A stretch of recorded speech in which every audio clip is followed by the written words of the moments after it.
This is the fifth case of black on cop crime I've seen come across my desk in the last couple days. This time, in that center of racial violence, that hotbed of white racism, Waterloo, Iowa. Hi, this is Colin Flaherty, author of White Girl Bleed a Lot. Here we talk about racial violence, black on white crime, black mob violence, the knockout game, and in this case, black on cop crime. Let's just get right to the video.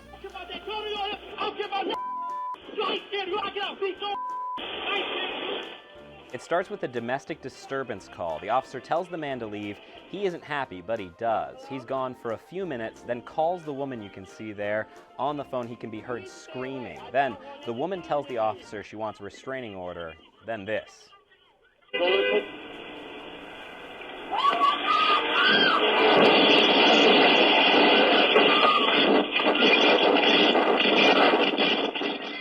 The officer in that older car there is Sergeant Brooke Carter. She sees the car coming and honks her horn, trying to warn Officer Randall Hammett in the car on the right. After the crash, they run to the car, guns drawn, and pull Plain out of his car. He told the officer that he didn't really care, if he was an officer, he didn't care that he had a gun, he'd get out of the vehicle and he'd kick his. Hammett's car hits a tree, and he's trapped inside and has to crawl out of the window. Police think Plain was going 60 miles per hour when he hit him.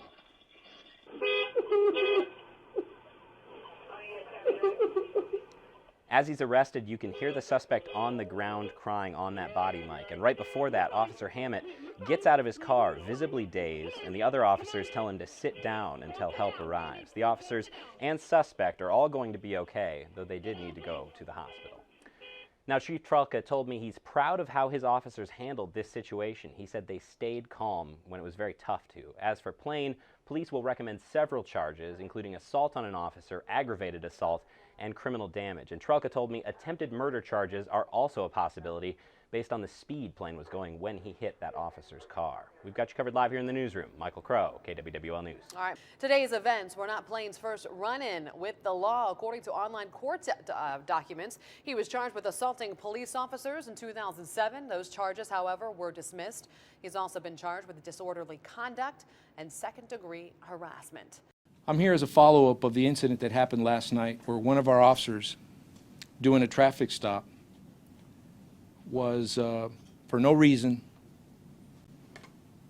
attacked viciously by this individual pictured before me. I can tell you that this individual is a 19-year-old member of our community who at the age of 19 is on parole, probation, has had many contacts with the police, is a violent repeat offender, many of which his arrests were for gun violence. Last night, it happened to be violence perpetrated against an officer of this city doing his job. I'm talking because I want people to see from my eyes that he was a good guy. Tanya Dickerson says her 26-year-old son had a jovial spirit despite a difficult past. Brandon Tate Brown spent 5 years in prison for beating another man, but since his release, family members say he had gotten a job with Hertz Rental Cars and recently moved into his own apartment. Earlier this morning, Tate Brown was killed in an officer-involved shooting in Mayfair. Investigators say two 15th District officers pulled him over for driving this Dodge rental with no headlights. They also noticed a handgun wedged inside the front seat and console. Now, they ordered him out of the car, and that escalated into a fight. Police say Tate Brown then ran back to the car, reached for the gun that was wedged in between the center console and passenger seat, prompting one of the officers to fire. I would like to know why the police, law enforcement, has the right to kill instead of disabling. It has to stop. This is enough already. And Tanya Dickerson and her family say they've already contacted the NAACP.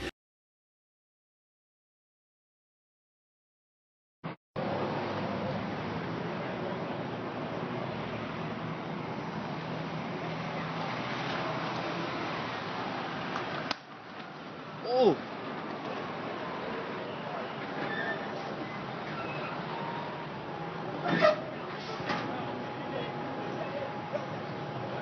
Don't shoot me! This nigga crazy. Damn, this nigga really taking this shit, my nigga. Fuck the police. Fuck the police. Fuck the police. Get that nigga, TV. Get him. Get him, TV. Get him. Get him. Fuck the police. Fuck the police. Fuck him. Fuck him. Nigga, they over there shooting black people, nigga. Fuck the police. Oh.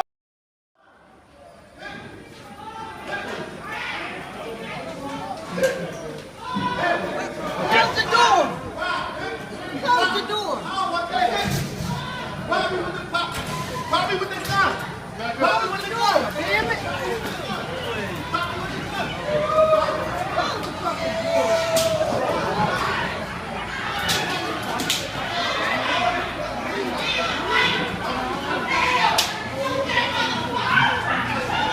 Take a video, man.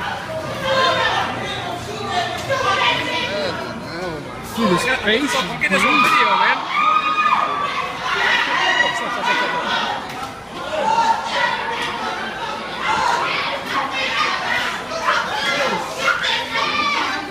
Go, man. Get the fuck up. Last week, former Mayor Rudy Giuliani criticized New York Mayor de Blasio for his casual approach that some said even encouraged violence against the police in New York City. And Rudy Giuliani said, listen, the problem is not white on black crime. The problem is not cop on black crime. The problem is the opposite. But de Blasio responded by saying, listen, we've got three cases. We've got a case of we've got Ferguson. We've got Ferguson, Staten Island, and Cleveland. That forms a pattern. So what are we to make of these 5 cases, Mr. de Blasio? And this doesn't even count all the cops under attack in New York, Oakland, and other towns during the recent riots. This is Colin Flaherty with White Girl Bleed a Lot. Talk to you next time.